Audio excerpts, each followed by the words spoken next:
Well, here we are, Resource Stage Study Hall. This is a new thing. I don't know how this is going to go. What do you think? I think it's going to go pretty well. We're excited to do this and help out a lot of the educators out there. For those who don't know, my name is Matthew General. I am one of the sales and support members here at Horizon, and this is Carl Lukings. Hi, I'm Carl with Horizon. Horizon is a audio-video contractor located in London, Ontario. We do work with the local school boards, but we also do work with school boards across Ontario and actually across the country. We've been doing work kind of all over the place. We also do a lot of work with professional and amateur theater groups, as well as churches, corporate clients, a whole variety of different people. And that's Horizon. One of the things that we've been doing for a long time is we've been doing seminars for our clients. And we find that by doing seminars and by being able to invite people into our office, like our studio space here, then we can talk to them about the issues that they're having, some of the new technology that's out there, and how they might be able to use that technology for some of the things that they're trying to do in their shows, sometimes in their classrooms, sometimes when they're workshopping something, they're trying to come up with some ideas. And we've been doing these seminars for like 2005, I think, was the first time we were doing these.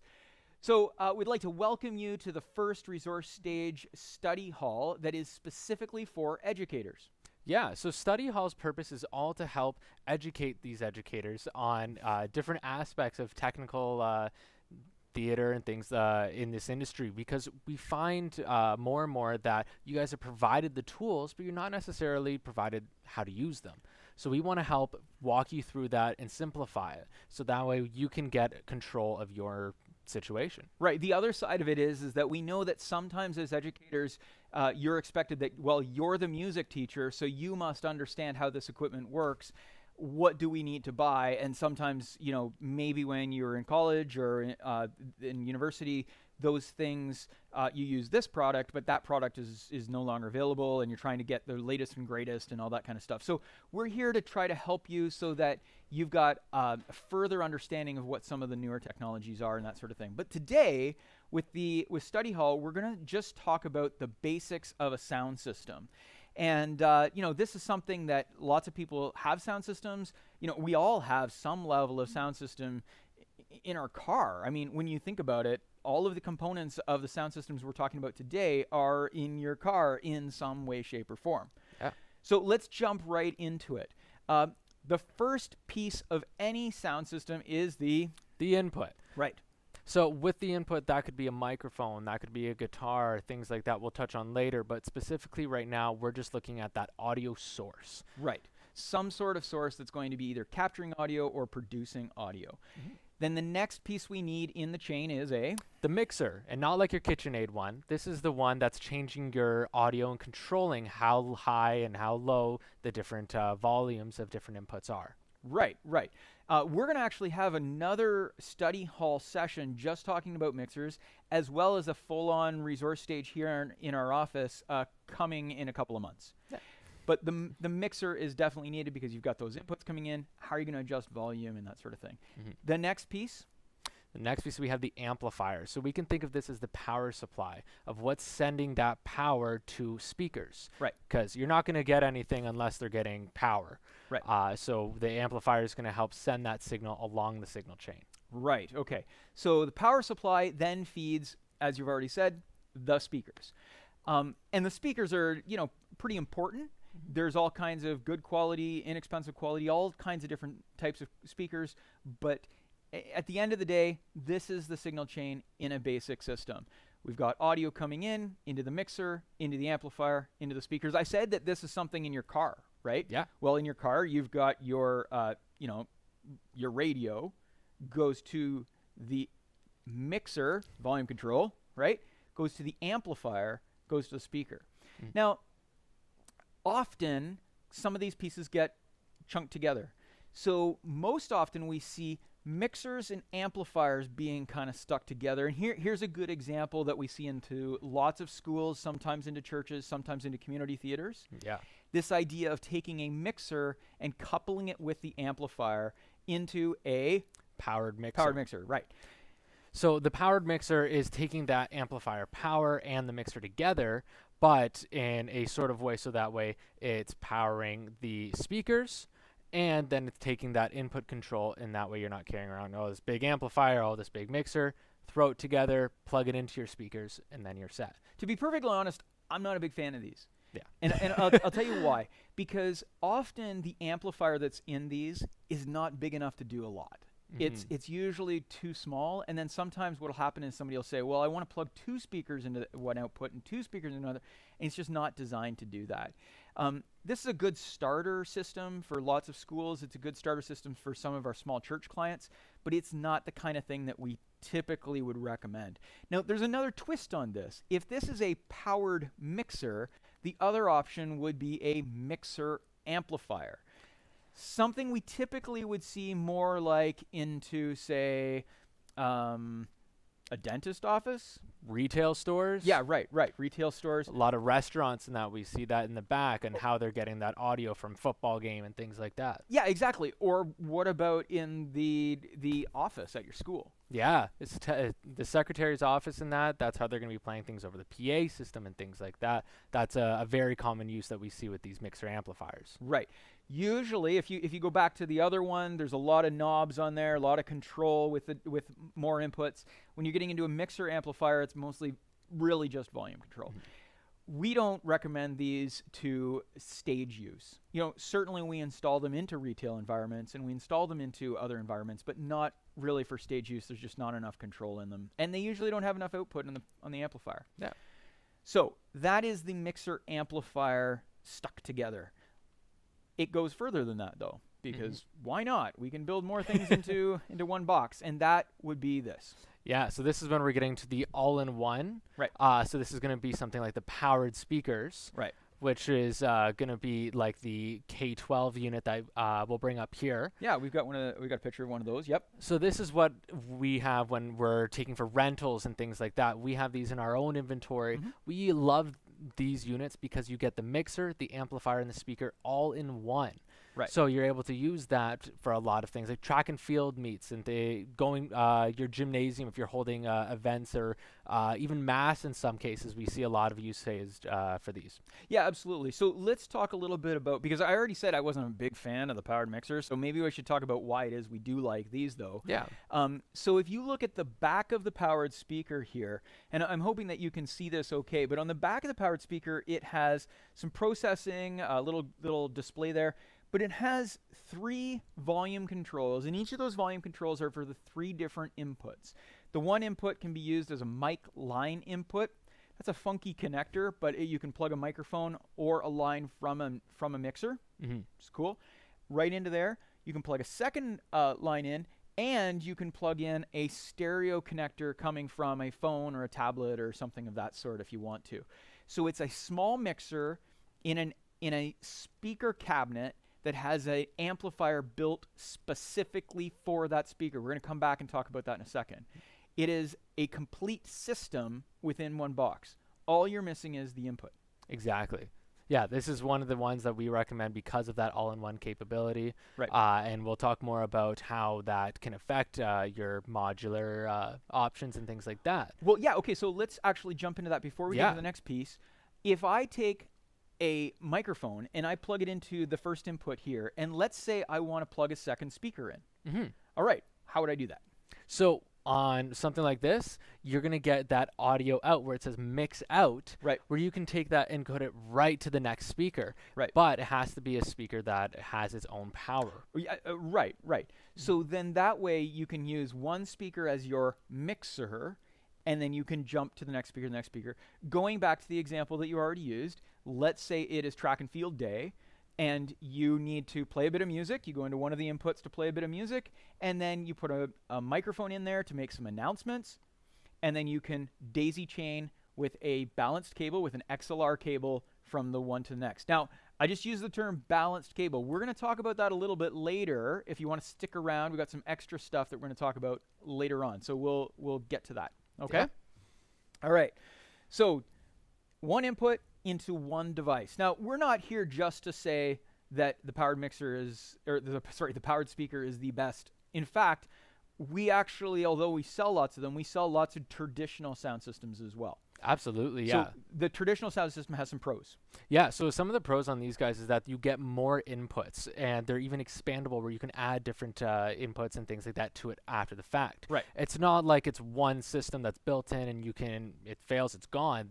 This is really nice because you can, oh, the mixer's died. Right. Let's get a new mixer. Right. Oh, the speakers are down. Let's get a new speaker. You're able to swap out different parts as they fail, but that comes into the designs on those where it can play into the cons on that. Right.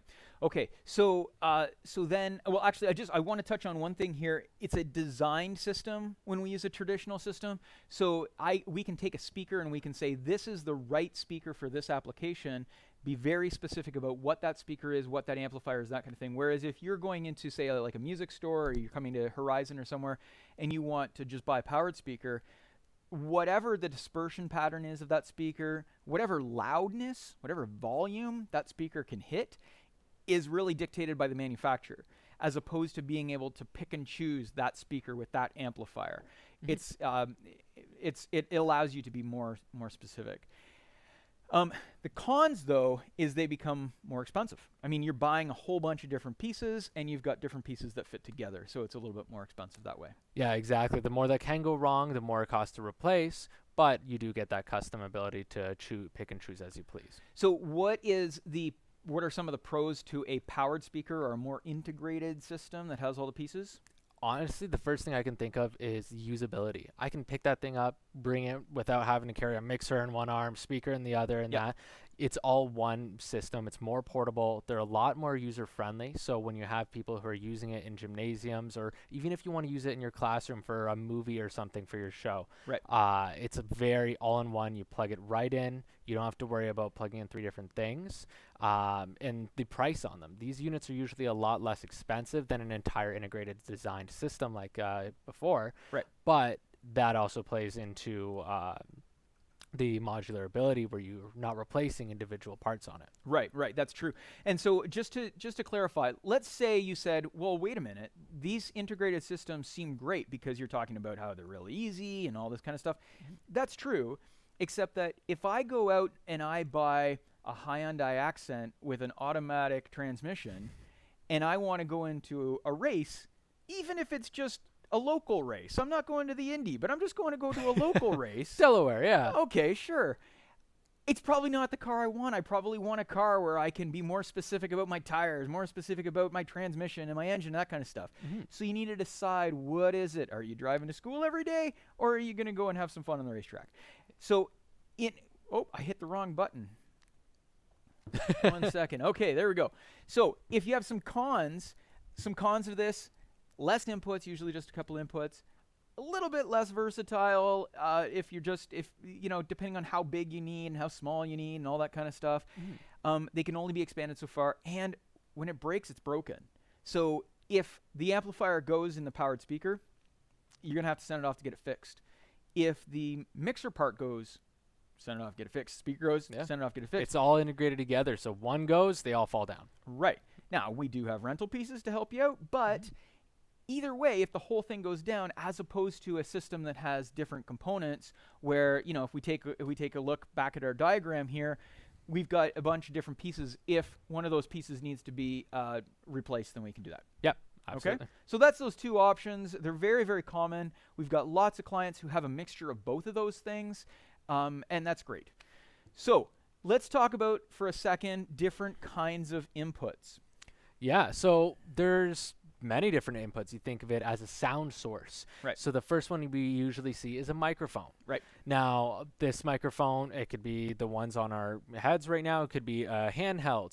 But just like a microphone, and Carl and I, our voices are different. And that comes with input sources are different too. So we look at things like this guitar here. That's a different type of input source. And then we have the keytar. The sweet keytar. The sweet keytar. Absolutely. So, and whether it's a keytar, whether it's a full-on keyboard, or whether it's any kind of other instrument that you're plugging into the system, you need to consider each of those inputs as something different. Yeah, they all have their own voice, their own personality, and we have to figure out how we make that sound nice and clear. Right. We forgot to do something. if you've got a question, if you're on Google Meets or if you're on one of the other platforms and you've got a question, Logan at the back is following up on those, so you can go ahead and ask, and she'll try to get us those questions. So you can go ahead and ask that. Absolutely. Okay. So talking about these inputs going into a mixer. This is an example of a mixer. This is a Studio Live AR12C. AR12C. That's right. This is from a company called Personas. It's kind of a cool mixer because it's got mic inputs and instrument inputs. It's also got a Bluetooth input, which we're going to talk about in a minute. So let's say you're going to take these different inputs. Well, if you're going to take the mic input, the first thing you're going to do is you're going to go into that XLR input. And you're going to use one of these kind of connectors. That's that microphone cable that lots of people talk about. So that's pretty simple. But if you have your guitar or keytar or other instrument, then going into the 1/4 inch input is a good idea. Yeah, and we can see here, not sure how clear you guys can see it, but where it says line/instrument. Right. You'll see that very common on most of these 1/4 inch inputs because these instruments are usually at a line level. Right. Now, we should say that this is on the level of type of mixer that we typically see for schools. If you get into bigger, more professional ones, you might not see the instrument part of that. And that's another discussion, but we've got a solution for that. Definitely. We have lots of solutions. Okay. Okay. So another way of getting an instrument into the mixer would be this.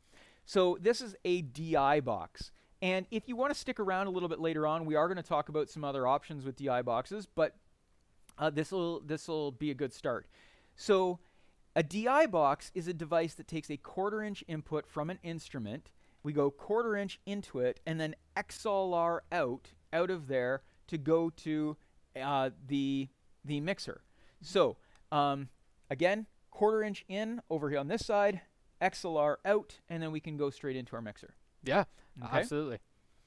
Yeah. Now, but the problem is that we don't always just use microphones and instruments. Yeah, it's all too common nowadays that everybody's got a cell phone.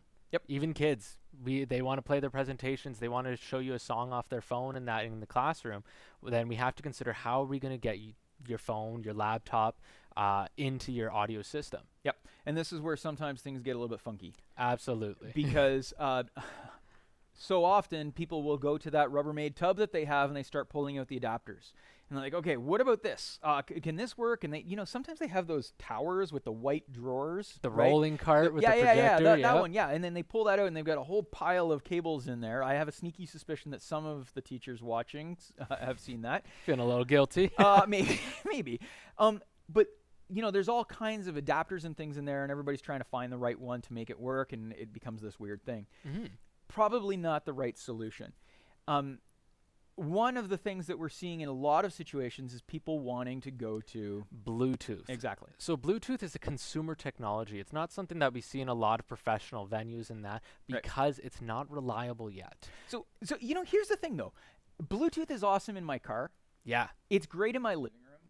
It's great when I'm walking along and I want to go Bluetooth from my phone to my headphones. Absolutely. But what is the distance that I'm working in?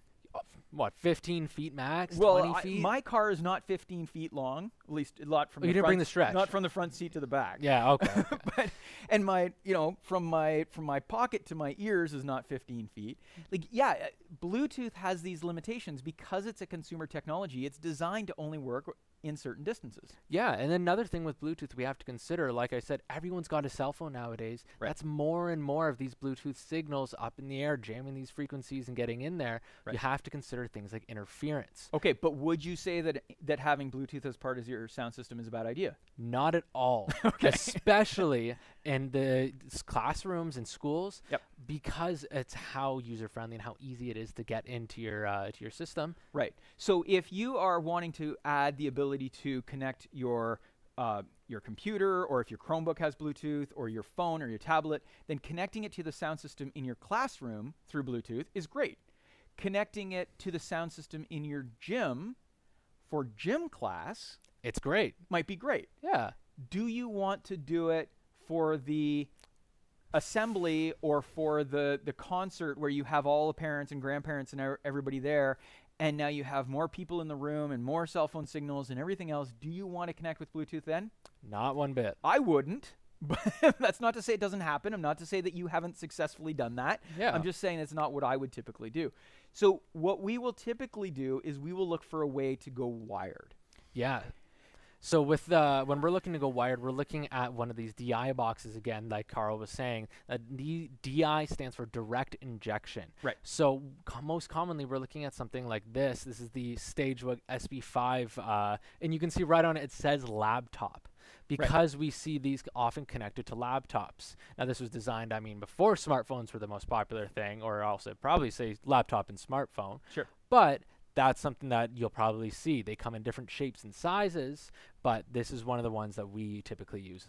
Right, yeah, so the advantage to this is that you can take the 3.5 mil jack, that typical headphone jack, and you can plug that into your laptop, into your phone, into your tablet. You might need the adapter to go from USB-C or from Lightning or something of that sort, but those things are available. And then you come out of that and you can go to XLR to go into your sound system. We're going to talk again. We're going to come back to the balance thing because that's still a question, but we'll talk about that. So this is where I just want to talk to you a little bit about my son when he was in grade 6. He was helping out in his school with tech for different things, for different assemblies and that kind of stuff. And he was always like, "Oh, Dad, the sound's so bad when I plug in from a laptop, and what do I do?" and all this kind of stuff. And so we got talking about it, and I said, "Well, you need one of these." So what would happen is that the school laptop or the Chromebook, HDMI coming out of that computer, out of that laptop, goes into the back of the video projector. Because often you push that card out and there's a laptop there and the projector on it. Yeah, and then you get that. Sometimes they have a little speaker on top of it or that. Right, exactly. But the sound system is up there. The mixer's up there, that kind of thing. Too far to run that cable, otherwise it becomes noisy. We'll talk about that. But you can go an HDMI cable from the laptop into the projector or from the phone into the projector, or tablet or whatever, and then take the audio out of the projector. So there's usually a 3.5 mil headphone jack style sort of a connector that then you can plug in one of those SB5s. Yeah. Come out of that, and then you can send a balanced signal to your mixer. Once you have that, then you're in good shape. Then you've got great sound. So you know what he did.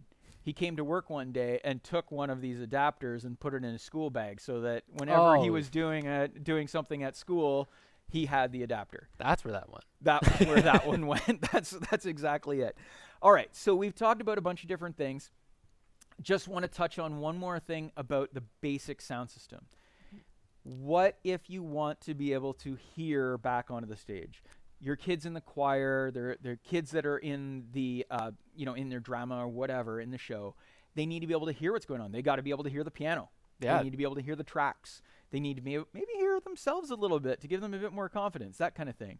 So that goes to monitor speakers. Now, the picture here looks the same as the main speakers, but usually that monitor speaker is kind of turned on its side. It's usually sitting near the front of the stage, that sort of thing. Yeah, they're usually a little bit smaller than that, and you'll see them, if you ever see a concert and that, you'll usually see them laid across the stage. Right. And like Carl said, these things are what a lot of musicians are using, so that way they can hear themselves. Absolutely. And, there are other things we could talk about, like in-ear monitors and all that kind of stuff, but for schools, this is a great way of doing it.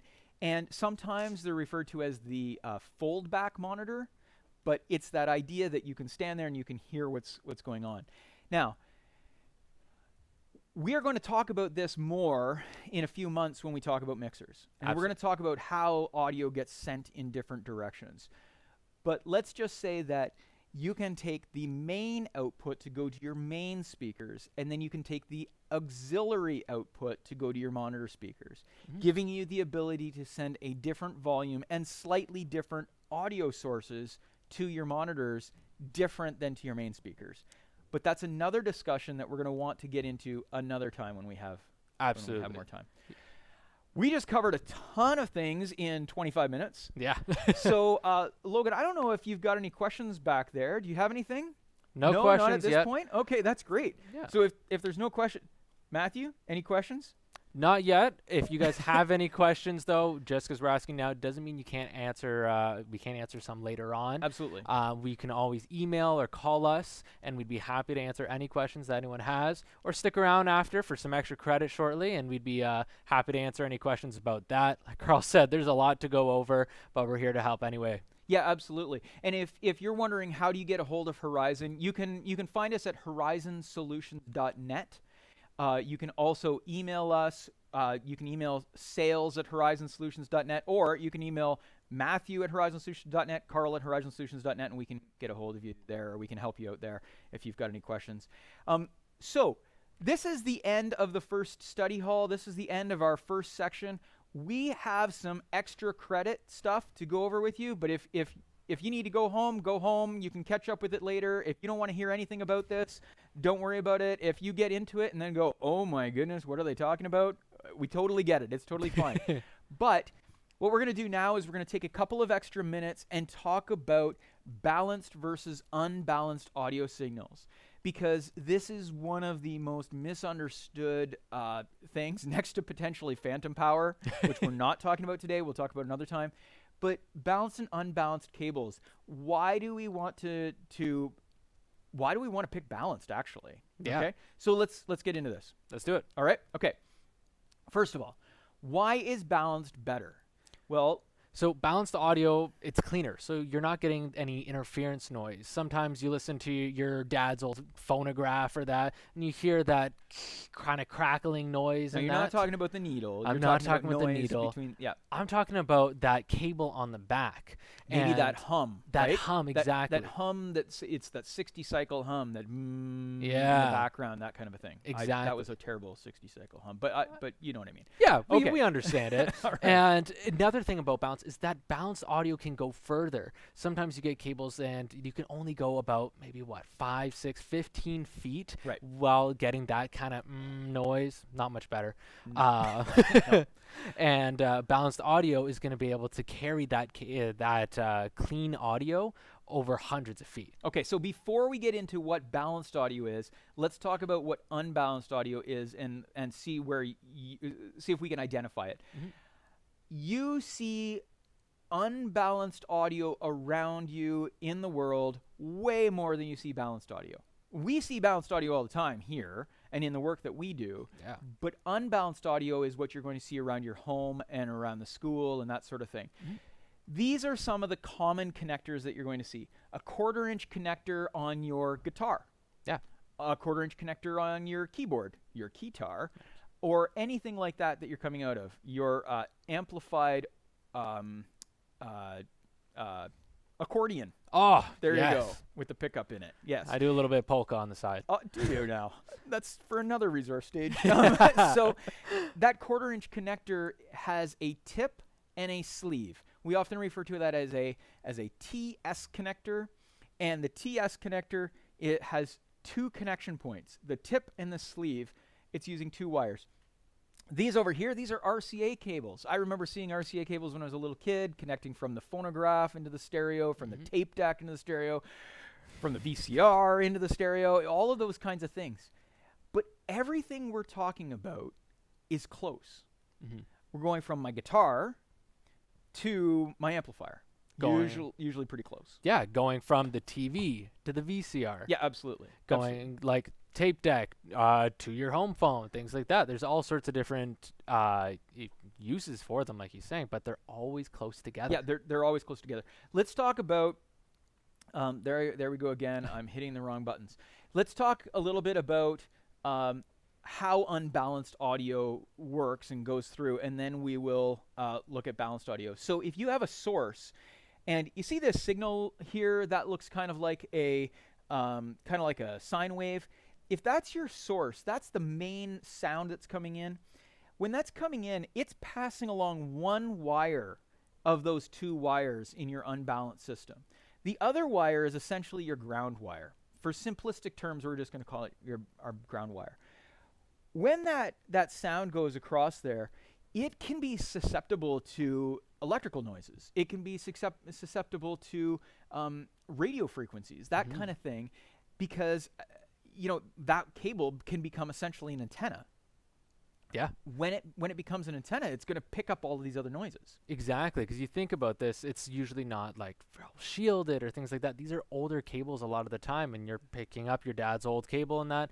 It's going to feel really thin. It's not going to feel heavy or that, so it's even more susceptible how these guys are connected near power and things like that. They're running alongside other cables. There's more things around it that it could pick up. Right. So on the other end, any of the noise that's picked up along the distance of that cable is then amplified at the other end when it gets to the mixer and then to the amplifier.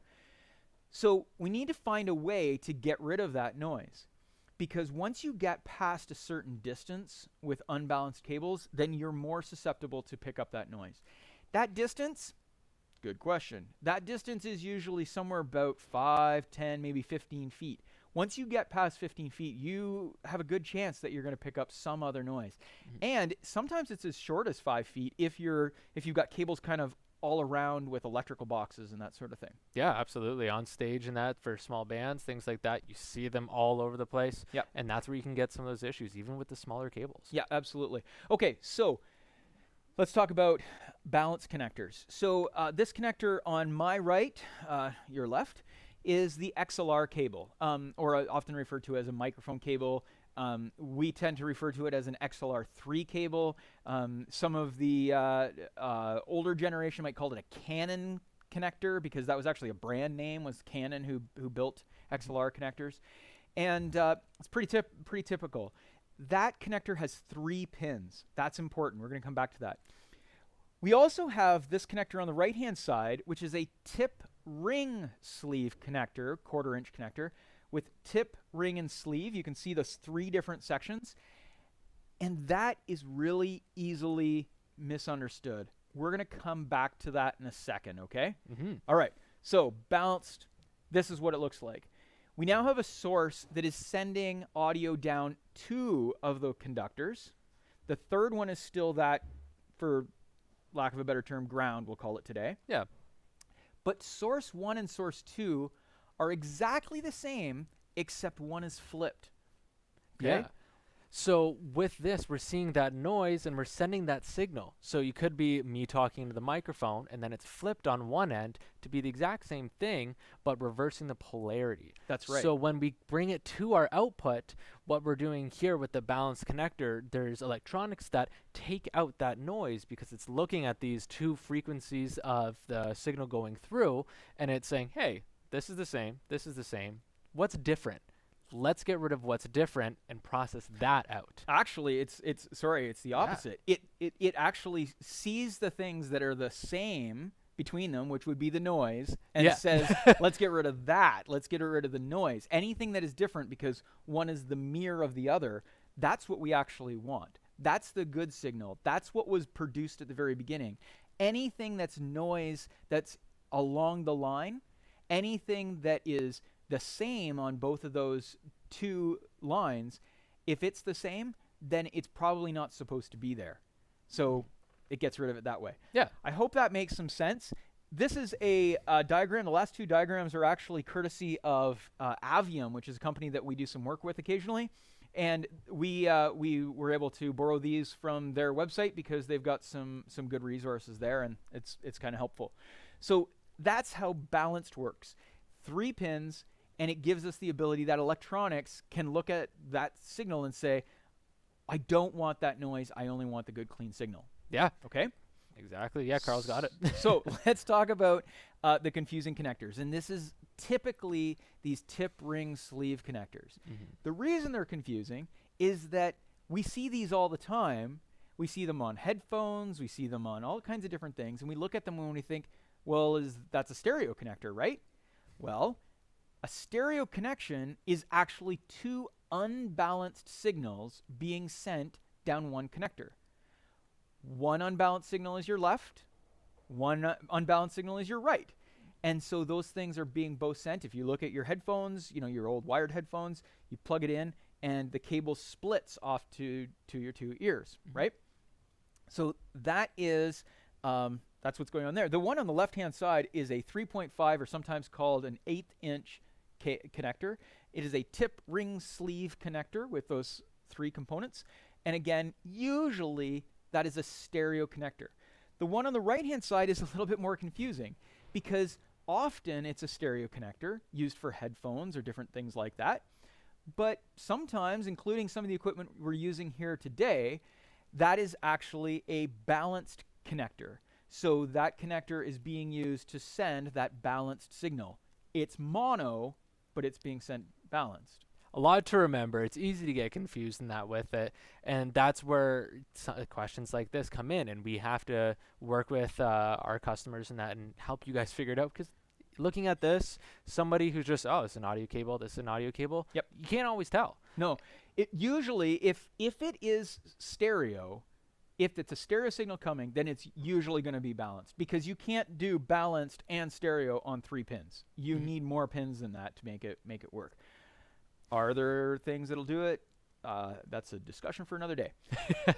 So, yes, stereo is typically 2 sets of unbalanced wires. So, how do we deal with unbalanced? Well, we already talked about the DI box, and that's one of the most important things about a DI box, is it takes that guitar signal, piano signal, whatever it is, whatever that instrument is, plug it into with 1/4 inch into the DI box, come out of it with XLR to go to the sound system. So that can work really, really well. And that would be a really common use of a DI box. Great if you are needing to send sound from your stage to your mixer that might be at the back of the room. Yeah, we see that all the time. Situations just like today, and that we use those in certain situations, and it's one of the greatest way to go from those cables, get to that balanced signal. Right. So this will give you the ability to send to the back. If you're using, say, an audio snake is usually all XLR connectors like that. When it's XLR connectors, then that's sending a balanced signal. If you find yourself an adapter that takes a 1/4 inch to XLR and you stick it on there and you plug your guitar in and it gets all buzzy, it's because it's just an adapter. A DI box actually has a transformer inside that turns the signal from unbalanced to balanced, and then you can send over the distance. We already talked about this device, so the StageBug SB5, that's specifically for laptops and, as you mentioned, cell phones, that kind of thing. Yeah. The same sort of idea. So we can go 1/8 inch in, or in this case, you can also do 1/4 inch. You can use it for either. And then you can go XLR out and go to wherever you need to go. Exactly, and there's DI boxes for all different types of situations, which we'll touch on in some later study hall sessions. Right. But these are 2 of the main ones that we see used in this type of implementation. Absolutely. All right. So there is balanced and unbalanced, the fastest explanation you will find anywhere. I hope that's helpful. I think that went okay for a first time. I think so. If you guys have any questions or feedback, give us a shout. We're happy to hear it. Logan, did we have any other questions come in? Nothing yet. That's all right. Anybody, if you have questions, like you said, Carl mentioned, you can email us. You can visit us on horizonsolutions.net or email at sales@horizonsolutions, or me, Matthew, at Horizon Solutions with 2 T's. Don't get it confused. Sometimes we see it. Right. So feel free to give me a shout. I'll be happy to help you guys out with anything we can. Absolutely. Okay, and next month we will be back on the last Tuesday of the month as we're getting close to Halloween. We're going to talk about UV. We're going to talk about using ultraviolet for different types of shows, whether it's in a drama room or whether it's on a stage or whether it's in your classroom, that kind of thing. And it's fun, you know. It's so much fun. Kids love using black light. I've done little shows with black light with puppets and things, up to big shows where you cover an entire arena. Cover an entire person in it. Pretty cover an entire person. Are you volunteering? Well, you know what? All right. I will do okay, it. So next month we're going to do ultraviolet. We hope to see you then. Thanks for joining us. Thanks. Take care.